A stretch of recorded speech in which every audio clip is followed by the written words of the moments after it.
네, 효경의 첫 번째 장은 여기 보시다시피 계종명의장입니다. 여러분들 고전을 읽을 때 책이라는 것이 옛날부터 지금까지 종이로 만들어진 이후로부터는 물론 이제 그 이전에는 이제 천에도 쓰고요, 죽간에도 쓰고 여러 가지 형태의 책이 있죠, 그죠? 그랬을 때에 이 책은 어떻게 만들어졌느냐, 어디에서 만들어졌느냐에 따라 가지고 내용이 조금씩 차이가 있을 수가 있습니다. 그리고 오늘날 이제 시간이 많이 지났기 때문에 고전을 이해할 때에 글자 하나에 따라 가지고, 특히 한자 한문 같은 경우는요, 글자 하나에 따라 가지고 내용이 달라지기도 하고 후대 사람들이 해석하는 데서 있어서 다른 시선으로 볼 수도 있고 그렇거든요. 그런 이제 다른 말로 하면 판본이 다르다 그래요. 그러니까 이 책이 요즘식으로 얘기하면 1판이 있고 2판이 있고 3판 이렇게 책을 찍지 않습니까? 그죠? 그랬을 때 1판에서 2판으로 가면 글자 한두 개를 고쳐서 개정할 수도 있고요. 뭐 여러 가지가 있겠죠. 그죠? 그리고 서울에서 찍은 책하고 뭐 부산이나 광주에서 만약에 찍은 다른 책이 있다 그러면 서울에서 찍은 책은 예를 들어 150페이지인데 부산에서 찍은 책은 한 페이지를 빼먹고 149쪽이라든가, 뭐 광주에서 찍은 책은 뭐 예를 들어 가지고 뭐 152쪽이라든가 이렇게 됐을 때 약간의 그 글자의 출입이 있겠죠, 그죠? 그래서 조금 달라질 수가 있어요. 효경도 마찬가지입니다. 효경도 시대를 달리하면서 다양한 형태로 주석도 달고요, 또 다른 어떤 서문도 붙이고요, 의미도 부여하고 그렇게 해왔습니다. 그래서 여러분들 우리가 이 효경을 비롯해서 앞으로 강좌에서 다룰 많은 것들을 어떤 판본이라든가 혹은 문자적인 어떤 학술적인 이런 차원들을 너무 깊게 들어가지 않고 민주주의 시대에 어떻게 응용할 수 있느냐, 이런 좀 수준 높은 교양 차원에서 쭉 읽어나가도록 그렇게 하겠습니다. 자, 보시면은 이제 계종명의라는 것은 뭐냐면요, 여러분들 여기 보면 이 종자가 있잖아요. 이 종자가 있죠, 그죠? 종자하면 우리가 이제 뭐 조선시대도 그렇잖아요. 뭐 태정태세 문단세 이렇게 이제 왕들 얘기를 할 때, 세종할 때 여러분들 세종대왕 하면 이렇게 쓰잖아요. 세종대왕. 그죠? 세종대왕도 있고 뭐 태종도 있고 뭐 고종도 있고 많잖아요, 종자. 그럴 때도 이제 이 종자를 쓰지만은 이 종자의 의미는 사실은 뭐냐면 보통 이제 마루종이라 그러죠. 마루종 하니까 무슨 여러분들 옛날에 시골에서 무슨 뭐 집이 있고 이렇게 앞에 있는 마루 뭐 그런 걸 얘기하나요? 그게 아니죠. 대표적으로 여러분 이런 거 있죠. 예를 들어 노래에도 보면 뭐 그런 거잖아요. 제가 정확히는 모르겠습니다만 칠갑산 뭐 산마루에 울어주던 뭐 이런 거 있잖아요. 산새 소리 할 때 예를 들어 뭐 산마루 이러잖아요. 그죠? 이 정상입니다. 정상. 맨 꼭대기. 그러니까 산이 이렇게 있으면 이 꼭대기 이걸 마루라 그러죠. 그러면 제일 꼭대기라는 것은 다른 말로 뭡니까? 예를 들어 집에서도 지붕에서도 여러분들 이렇게 제일 위에 있는 거를 뭐 용마루 뭐 이러잖아요. 그죠? 그런 거예요. 그랬을 때 이 꼭대기에 있는 의미가 뭡니까? 정상이라는 의미가 뭐예요? 정상이라는 의미가 다른 말로 하면 최고. 그러니까 가장 중요한 것, 핵심, 이런 거죠. 그러니까 계종이니까 뭡니까? 이거는 효경이니까 효경의 핵심, 우두머리, 맨 꼭대기, 정점, 그런 것들을 열어가지고 효경이 도대체 뭐냐 열어가지고 명의니까 뜻을 밝힌다 이 말이죠. 그러면은 계종명의장, 효경의 제일 앞부분에 나오는 이거는 뭐냐면 쉽게 말해서 효경에 대한 서문, 서론, 안내 이렇게 보면 돼요. 그래서 여러분들 어떤 책을 읽을지라도 보통 요즘은 이제 책을 펼쳐보면은 뭐 머릿말 이런 말이 나오잖아요. 그죠? 제일 앞에 내가 왜 이 책을 쓰는가, 이 책을 쓰면서 어떤 애로사항이 있었는가 이렇게 하거든요. 그래서 이것도 마찬가지입니다. 효경 첫 번째는 계종명의장이라는 것은 효경에 대해서 아주 압축적으로 과연 효경이 우리에게 무엇을 일러주느냐, 효경이라는 경전에는 어떤 내용을 담았느냐, 이런 것들을 요새 말로 하면 뭐라고 할까요? 오리엔테이션이라고 할까요? 뭐 그런 거 있잖아요. 알려주는 것, 안내해주는 것, 소개해주는 것, 이런 겁니다. 그런 핵심을 담아놔서 계종 명의장이라고 그래요. 자, 그러면 이 계종 명의장에 나오는 것들을 한번 쭉 읽어보고 어떤 내용이 담겨 있는지 한번 보도록 합시다. 여기 보면 중리거 이렇게 되죠? 그리고 정자시라, 뭐 자활. 그러니까 중리거 정자시는 뭐냐면 여러분들 논어, 맹자 혹은 기독교의 바이블, 뭐 많은 우리 동서양의 고전들이 있잖아요. 그대로 올라가면 올라갈수록 그 기록의 형태가 뭐냐면 문답식으로 대화체로 되어 있는 게 많습니다. 효경 처음도 그렇죠.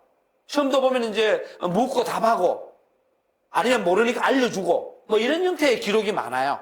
자, 그랬을 때 여기 보면 어떻게 되어 있냐, 이렇게 되어 있죠. 중리거. 그 중리는 누구냐?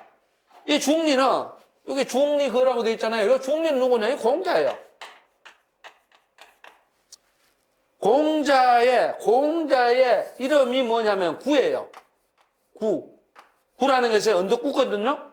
그 중국에 가면 여러분들 니구산이라고 있습니다. 니구산, 여기 보면 이제 니구산이 있어요. 그 니구산은 산동에 가면 있는데 거기에서 이제 공자가 태어났단 말이에요. 그래서 중리는 우리가 사람이 그렇잖아요. 집에서 보통 보면 저 같은 경우는 개인적으로 이름이 신창호잖아요. 근데 집에서 누나들이랑 뭐 우리 친인척들이 늘 가면 창호야라고 안 불러요. 다른 이름을 불러요. 별칭이죠. 그걸 갖다가 다른 말로 호다, 자다 뭐 여러 가지 형태로 얘기해요. 그러면 이 중리라는 것은 공자님의 자예요. 공자님을 다르게 부르는 거예요.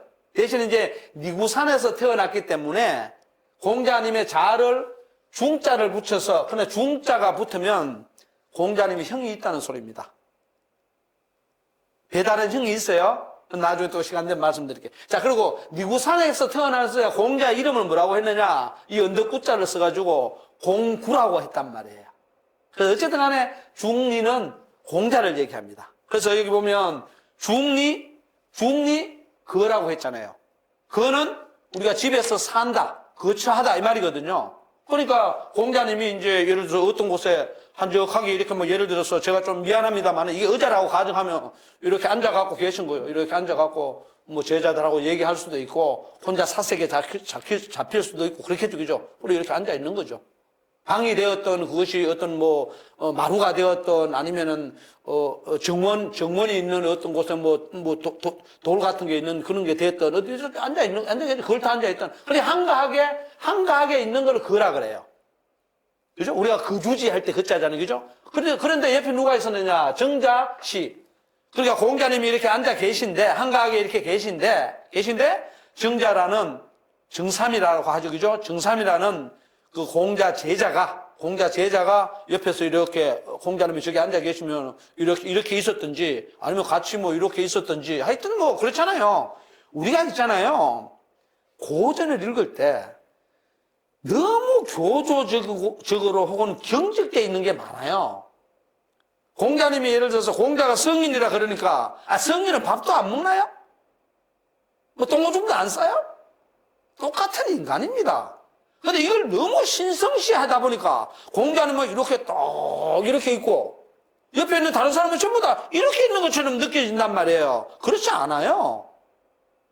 저만 해도 그래요. 저만 해도 지금 현재 대학원에서 제자들하고 얘기할 때, 예를 들어 저기 누가 있으면은, 야, 신창호 이리 와봐. 이렇게 얘기하지. 신창호 군 이리 와 보세요. 이런 식으로만 얘기가 되지 않아요. 급할 때는 뭡니까? 이름을 부를 때도 있고, 그죠? 조금 느긋할 때는 뭡니까? 조금 존중도를 더 높여가지고 제자들을 대할 때도 있고, 진짜 너무너무 급할 때는, 야, 빨리 와, 빨리. 이렇게 얘기하기도 하고 그래요. 근데 그걸 너무 뭡니까? 규격화시키고 형식화시켜가지고 공자님은 무조건 성인이니까 점잖게 이렇게 있고, 그죠? 그 다음에 공자 이외에 다른 제자들은 뭡니까? 전부 공자 앞에서 불불 떠는 모습으로 이런 모습을 상상하면 안 돼요. 사람인데 동일하게 뭐예요? 대화하는 거죠. 이런 오늘날 민주주의 사회에 어떻습니까? 서로가 서로를 존중해 주면서 뭡니까? 정정당당하게 평등한 상태에서 얘기를 해야 되죠. 수직 구조가 아니잖아요. 그죠? 그런 부분들을 우리가 염두에 둔다면 이런 겁니다. 공자님이 앉아 계신데 옆에서 제자인 정자가 이렇게 시자는 이제 모실 시자예요. 모시고 있었다. 요새 말하면 아니면은 공자님과 함께 있었다. 이렇게 보면 돼요. 그러니까 이거는 공자 제자인 정자가 한 공간에서 이렇게 있으면서 뭐 서로 차도 마실 수 있고, 그죠? 또 다른 뭐 학술적인 얘기도 할 수 있고, 개인적인 고민들을 얘기하면서 뭡니까? 멘토를 할 수도 있고, 여러 가지가 있겠죠, 그죠? 그래, 어쨌든 간에 이 상황은 뭐냐면, 이 상황은 공자와 정자가 함께 있다는 겁니다. 함께 있다. 자, 그랬을 때, 자활, 이렇게 하죠? 자활, 선왕, 유, 지덕, 요도. 그럼 무슨 소리냐? 공자께서 이제 말씀을 해주는 거죠, 정자한테. 야, 정자야, 이런 거야, 저런 거야 하면서 쭉 말한 겁니다. 뭐냐? 선왕. 그래서 선왕으로 나오잖아요? 선왕으로 나오죠? 이 선왕은 뭐냐면, 이전의 왕들 이렇게 됩니다. 그럼 이전의 왕들 중에, 이전의 모든 왕들이냐? 물론 그렇게도 볼 수 있지만, 대표적으로 이 선왕이라고 얘기했을 때는, 우리가 여러분들 잘 알잖아요. 요임금, 순임금, 우임금 다 들어봤죠, 그죠? 우임금, 그 다음에 탕임금, 문왕, 무왕, 뭐 이런 식으로 쭉 들어봤잖아요. 그래, 이게 뭐냐면, 유교에서는 도통이라 그래요. 제일 뭡니까? 요임금부터 이게, 그러니까 하나라, 우임금부터 하나라, 은나라, 그 다음에 주나라, 이렇게 된 하나라, 은나라, 주나라 이렇게 되거든요. 중국 문명의 역사에서 볼 때 고대 사회에 아주 그 나라를 잘 다스리고 나라를 잘 건립하고 세워서 쉽게 말해 태평성대를 열었다 이렇게 보는 거거든요. 오늘날로 따지면은 평화의 시대. 평화의 시대죠. 그죠? 그 시대를 연 사람들을 일반적으로 선왕이라 그래요. 훌륭하게 정치를 한 사람이죠. 그죠? 그러니까 선왕에게는 뭐가 있느냐? 이제 이걸 잘 받아야 돼요. 선왕, 유, 지덕, 요도라고 했잖아요. 지덕, 요도. 그래, 지덕은 뭐냐? 지덕은 그냥 단순하게 얘기하면 지극한 덕이잖아. 지극한 덕. 요도는 뭐냐 하면 아주 핵심적인 허리가 되는 도. 이렇게 되잖아요. 그죠? 그럼 지덕은 뭐냐면 가장 중요한 혹은 가장 뭡니까? 핵심적이고 반드시 갖추고 있어야 될 덕망이죠. 그리고 요도는 뭐냐? 인간에게 있어서 허리 요자니까 허리처럼. 그죠? 허리처럼 사람이 가야 될 가장 상식적이고 올바른 길. 그걸 가지고서 뭡니까? 요임금부터 이거 무왕까지 선왕들이 훌륭한 정치 지도자들이 이렇게 되겠죠. 그죠? 그게 있었다 이 말이지. 그럼 오늘날도 여러분들 마찬가지죠. 오늘날 제가 누누이 얘기하지만 오늘날 민주주의 사회잖아요. 민주주의 사회에 이 왕은 없으니까 이 선왕이 없지만 이 선왕이 오늘날로 따지면 뭐가 되겠어요? 우리나라 같은 경우는 대통령 없는 나라로 수상, 뭐 총리, 다른 말로 하면 이걸 합치면은 최고 지도자죠. 그럼 최고 지도자에게 뭐가 있어야 한다는 거예요? 한자로 얘기하면 지덕요도가 있어야 있다. 그럼 민주주의 사회에 지덕요도는 뭘까요? 여러분 생각해 보십시오. 말씀드리지 않아도 어떻습니까? 최고 지도자가 갖춰야 될 게 도덕성이 있어야 되고, 그죠? 청렴결백해야 되고, 또 뭡니까? 또 나름대로 정치적인 정책 대안을 낼 수 있어야 되고, 그리고 모든 시민들을 배려하고 헤아리고, 그죠? 그러면서 또 뭘 해야 돼요? 부를 창출해야죠. 국가의 부를 경제 부흥을 시킬 수 있어야 되고, 또 예를 들어서 다른 나라에서 우리나라를 침범해오는 쉽게 말해 전쟁이 일어날 가능성이 있다 그러면 뭡니까? 전쟁을 억제하거나 물리칠 수 있는 국방력을 갖춰야 되죠.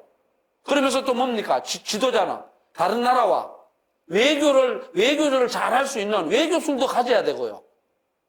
그런 능력을 갖춰야만이 어떻게 되잖아요. 정치, 경제, 사회, 문화, 뭐 교육, 다양한 영역에서 리더십을, 요새 말로 리더십을 같이 한다는, 그게 한자 네 글자로 하면 지덕요도예요. 이게 도덕이 있죠. 그죠? 그걸 못 갖추면 이게 하면 안 돼요. 그런 겁니다. 그러니까 여러분들, 요 효경을 읽을 때도 그냥 지덕요도 이렇게 해서 문자로만 너 지덕요도라는 말 알아? 알았으면 뭘 하게? 그런 거예요. 그러니까 지덕요도라는 것을 선왕이라고 지칭되는 최고 지도자들은 그걸 몸에 터득하고 체득하고 자질을 갖추고 있었다 이 말이죠. 그런 의미를 우리가 봐야 된다. 그래서 이 사람들은 뭐냐?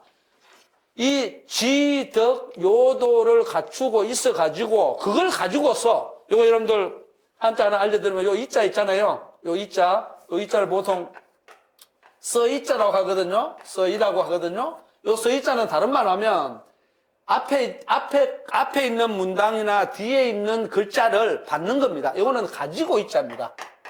가지고. 그러니까 지덕요도를 선왕들이 갖추고 있었는데 그걸 가지고 천하라는 것은 세상이죠.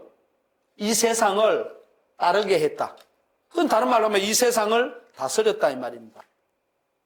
그냥 무슨 내가 높은 자리에 올라가서 그냥 폭력을 휘두르고 혹은 권력을 휘두르고 재력을 휘두르고 그런 게 아니에요. 따르게 했다. 복종하게 했다. 그리고 내가 뭡니까? 베풀어 가면서 다스린다. 그런 거죠. 자랑하는 게 아니에요. 권력 자랑이 아니에요. 자, 그 다음에 그러고는 또 뭡니까? 용, 화목. 그러니까 백성들은 거기에 사는 사람들, 그 나라에 사는 사람들을 어떻게 했느냐? 이게 나오잖아요. 화목하게. 우리가 화목이라는 것을 설명하지 않아도 되잖아. 서로 화합하고 뭡니까?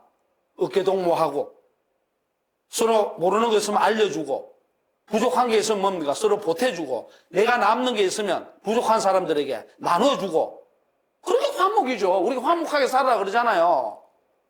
그래서 사람들 사이에는 화목을 가지고서 썼단 말이에요. 오늘날 화목합니까? 민주주의 사회가 되었는데 갈등과 경쟁, 모순 이런 것들이 어떻게 보면 있잖아요. 저도 이제 그 환갑이 되어가고 이렇게 보다 보니까 어릴 때 생각을 많이 하는데요. 오히려 어릴 때에 잘 못 먹고 조금 쉽게 말해서 좀 형제 간에 서로가 잘 살아가지고 헐뜯는 것보다는 못 살아서 서로 이해해 주는 게 더 화목했을 수도 있어요. 생각에 따라서. 물론 못 산다든가 돈이 없다든가 이런 건 불행하죠. 지금은 좀 잘 살게 됐지만 우리나라도 전반적으로 그죠.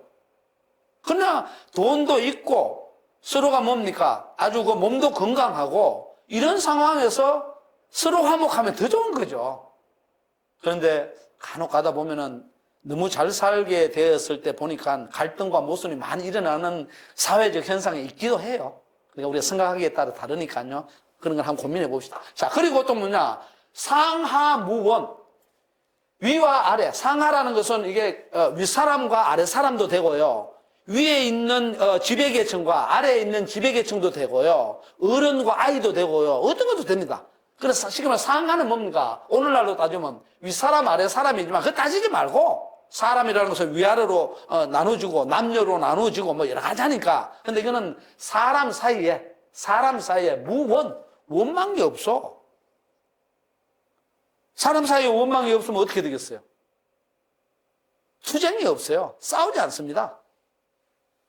자, 그러면서 마지막으로 딱 하죠. 여지지호와 야, 정작, 너 제자, 정상, 너 말이야. 너, 요거 있죠? 요런 글자 있죠? 요거는, 요 여자는 너, 유입니다. 영어로 말하면 유. 너 말이야. 하니까 너가 누굽니까? 이 정자밖에 없잖아요. 그러니까, 정자 너 말이야. 지지호와. 너 지금 내가 얘기한 거 알아? 선왕들이 지덕요도를 가지고서 세상을 다스렸는데, 그때 백성들은 뭡니까? 화목을 잘 써가지고 화목하게 잘 살았고, 사람들 사이에는 원망이 없어. 너 그거 알아? 이렇게 얘기한 거예요. 딱 한 거예요. 그러니까 정자, 피석, 왈. 이게 무슨 소리냐면 그러니까 이 공자제된 정삼이 딱 있다가 피석이라는 것은 뭐냐면 이게 아마 이거는 이제 아마 옛날에 예의였던 것 같아요. 공자님이 이렇게 여기 걸터 앉아 계시거나 한가하게 이렇게 있다가 앞쪽에 이제 정자가 있겠죠, 그죠? 정자가 이렇게 있으면은 야, 너 지금 내가 얘기한 선왕들이 지덕 요도를 가지고서 이 세상을 이렇게 잘 다스렸고 백성들 사이에 사람들 사이에는 화목하고 원망도 없고 뭐 이런 방식으로 해서 세상이 굉장히 아름다워서 오늘날로 따지면은 진짜 지상 낙원이 따로 없을 정도로 평화의 시대고 평온한 시대에서 너 그거 알아? 이렇게 얘기했단 말이에요. 그러니까 정자가 여기에 이렇게 있다가 피석이라는 것은 자리를 피하다 이 말이거든. 그럼 자리를 피하다는 것은 공자님이 여기 있고 정자가 여기 있었어요. 그리고 공자가 이렇게 말을 하니까 정자가 그걸 보고 있다가 예를 들어서 이게 이제 정확한 건 잘 모르는데 이런 거예요. 만약에 정자가 이렇게 앉아 있었다면 일어서서 아이고 선생님 그런 겁니까? 그거 제가 참 어떤지 이게 참 하면서 이렇게 쉽게 말해서 공자가 말씀하신 거에 대해서 대답을 해야 되잖아. 대답을 하기 위해서는 뭐냐? 액션을 취하는 거예요. 요즘 말로 하면은. 자리에 앉아 있었다면 일어서서 아니면 이 자리에 그냥 서 있었다면 약간 물러서서 이렇게 해서 이제 대답을 하려고 하는 그런 모습이에요. 이해가셨죠? 그렇잖아요. 우리가 이렇게 뻔뻔하게 그냥 못 주라고요. 이런 건 아니잖아요. 그죠? 그래 저쪽에서 선생님이 너 그거 아느냐? 알아 몰라. 이렇게 얘기했을 때 우리가 좀 이렇게 보면 우리가 이러잖아요. 잘 모르거나 하면 머리도 이렇게 긁어가면서 글쎄요 그게 이렇게 나오잖아요. 그죠? 그런 부분들은 이제 고민해야 되는 거죠. 그러니까 정자가 피서갈 자리를 살짝 피하면서 예의를 갖추면서 말하기를 딱 이렇게 나오죠. 삼불민. 삼불민은 뭐냐면 요 삼은 정자의 이름이에요. 정삼이적이죠. 정삼이 이제 불민. 저는 민자는 재빠르지 못합니다. 민첩하다 그러죠. 민첩하다고 하는데 요 민자는 다른 말로 하면 재빠르다.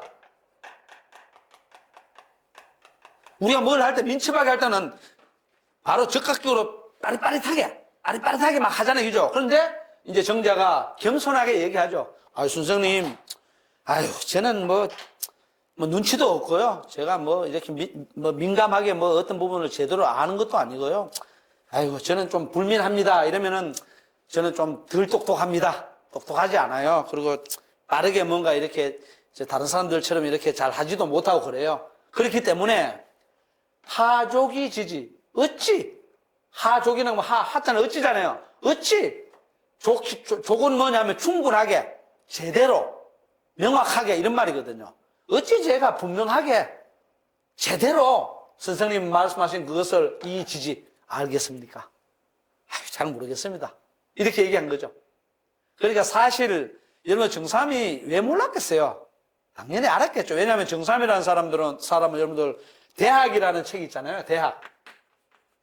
대학이라는 책을 썼다 그러죠. 정자가 지었다 그러죠. 공자 제자고 하니까. 그리고 이제 공자의 손자인 자사라는 사람이 있습니다. 자사라는 사람은 중용을 쓰잖아요. 그래서 자사의 스승이라고 하니까 왜 모르겠어요. 그러나 이제 선생님인 공자 앞에서는 우리가 보통 그러죠. 선생님 제가 잘 압니까? 잘 모르죠. 이제 그렇게 보통 얘기를 하죠. 그죠? 좀 겸손하게. 왜냐하면 선생님 앞에서 그 선생님 그런 건 모르는 사람 누가 있어요? 이렇게 해서 금방지게 나아가지 않고 아주 겸손하게 학문에 대해 공자가 물은 어떤 내용에 대해서 잘 알고 있음에도 불구하고 선생님 조금은 알고 있습니다만 그래도 제가 명확하게 제대로 다 알지는 못해요. 이런 정도로 얘기한 겁니다. 그러니까 여러분들 중리 정자시해서 요 두 공자와 정자 사이에 왈왈해서 묻고 대답하는 것에서 느낌이 쫙 오죠. 여기 여러분들 지금 봤지만은 효경에 계종 명의장이잖아요. 그죠? 근데 첫 장면에서 효는 부모와 자식 관계에서 자식이 부모님에게 물질적으로 봉양하고 정신적으로 봉양하고 요즘 말로 하면은 용돈도 많이 드리고 이런 말 한마디도 없잖아요. 그러니까 첫 문장을 딱 보면서 효경이 왜 이런 소리를 하지?